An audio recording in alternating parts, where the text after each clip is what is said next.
Here in the UK, as in many countries around the world, this particularly warm summer will be dominated by the World Cup. People will be drinking in beer gardens, getting slightly sunburned, watching Kane and Saka take England to the World Cup final, securing England their second star on their shirt. At least, that's the hope.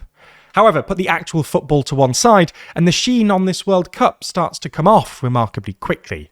Before the tournament even started, there were questions about the decision to award the World Cup to the US, Canada and Mexico in the first place. We've seen one of the host countries, the US, headed by FIFA Peace Prize winner Donald Trump, launch a war against one of the participants, Iran, and we've seen FIFA themselves make an absolute killing, with some tickets to the final being sold for just shy of $11,000. So in this video, we're going to have a look into this World Cup and go through some of the main serious criticisms being levelled against both FIFA and the host nations.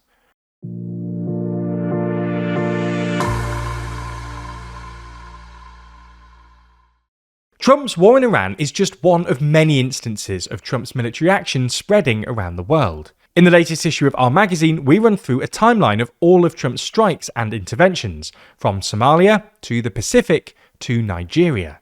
That's just some of 80 pages in the magazine, because there's more in too long than you'd expect. Purchase your copy by clicking the link in the description. Now, let's just start with a quick caveat. We're not a sports channel. As such, we're going to focus on the politics of the tournament and won't be discussing, more than in passing, the criticisms made of the hydration breaks, the halftime show, or anything like that. Anyway, it's probably good to start by explaining exactly how the US, Mexico and Canada were awarded this tournament in the first place. This story really began back in 2010, when the US put forward their bid to host the 2022 World Cup. Many involved in the bid were certain of its success. They'd spent 2 years preparing the bid. They had already shown that they had the infrastructure to host the tournament back in 1994, and high-profile politicians, including Bill Clinton, Henry Kissinger, and Barack Obama, were involved in various stages of the process. The only main rival bid was Qatar, a country without a single stadium prepared and with summers that sometimes reached 50 degrees Celsius. In a shock move, though, the FIFA Executive Committee, a shady group of 24 individuals representing continental federations, voted 14-8 to give the 2022 World Cup to Qatar. It turned out that Qatar had been bribing members of the Executive Committee, sometimes to the tune of millions of dollars. As a result of this, over the next few years, FIFA began to try and fix some of its working practices to stop something like this from being able to happen again. In 2015, it was decided that the host of the next World Cup after Qatar, the 2026 World Cup, would be selected by a FIFA council comprising all 211 member nations. Additionally, in 2016, Gianni Infantino, a Swiss-Italian lawyer backed by the Americans from the second round of voting onwards, won the election to replace Sepp Blatter as head of FIFA. One of the first things Infantino did was to convince the FIFA Council to block any bids for the 2026 World Cup by countries in Europe or Asia, as the 2018 World Cup was hosted in Russia and the 2022 World Cup was hosted in Qatar. With so many countries excluded from hosting, this tilted the balance in the US's favour. Nonetheless, even with this, the US wasn't taking any chances, and realised that a joint bid with Mexico and Canada would help their chances of success. Canada and Mexico would help the US's reputation, and the US would help them overcome any concerns about lack of infrastructure for the tournament. In the end, the United bid, as it was known, won 135 votes. The only other bid was Morocco, which received 65 votes. With the 2026 World Cup being the first overseen by Infantino, and with this being the first World Cup not to be associated with the corruption that came before him, there was a hope that this year's tournament would help to rehabilitate FIFA's image. The expansion of the tournament from 32 to 48 teams was supposed to make the tournament more inclusive. However, things began to take a turn in the run-up to the tournament. Since his re-election, Trump has repeatedly mocked Canada, referring to it as the 51st state, and at times even going as far as suggesting that the US could annex it. This strained relations between the hosts and undermined the inclusivity of the tournament itself. Despite this, Infantino continued to cozy up to Trump, and in December 2025 awarded him the newly created FIFA Peace Prize. Mere weeks later, the US kidnapped the Venezuelan leader Nicolas Maduro and then started its war against Iran. This undermined Infantino and raised interesting questions about how the US might approach hosting Iran in the tournament.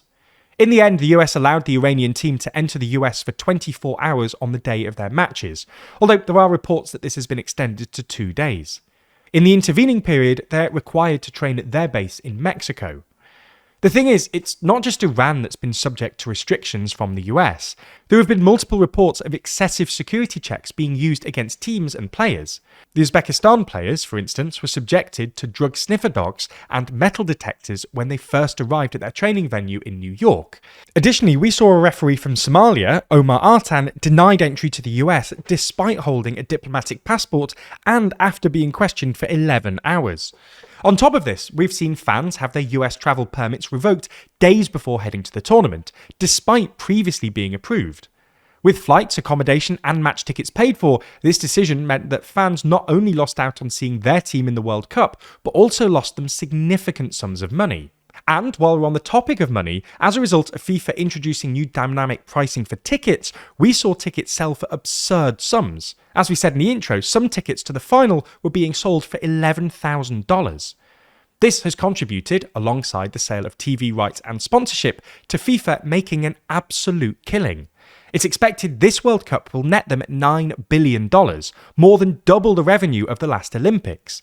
Additionally, the 4-year revenue cycle from the last World Cup to the end of the World Cup this year is expected to be 73% higher than the 4-year revenue cycle between 2018 and 2022.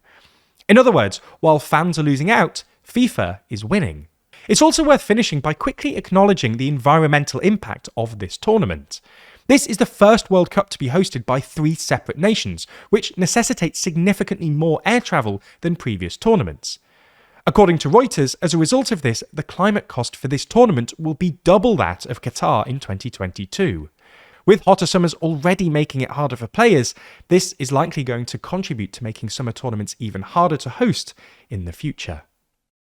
The latest issue of our magazine is out now, and if you want our best value ever, subscribing and using code SUMMER26 gets you your first copy for as cheap as £4.99, as well as 20% off as long as you stay subscribed. I told you about one of the articles at the start of this video, but this issue's truly jam-packed with content from all around the world.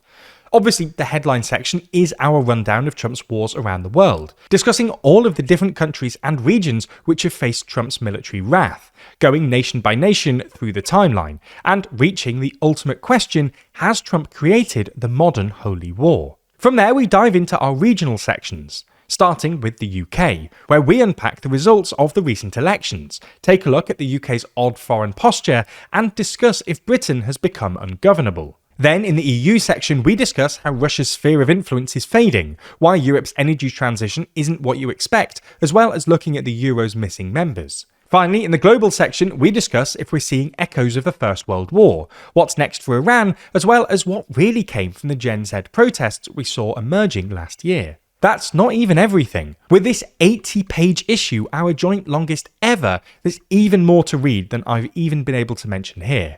So click the link in the description to learn more and grab your copy today.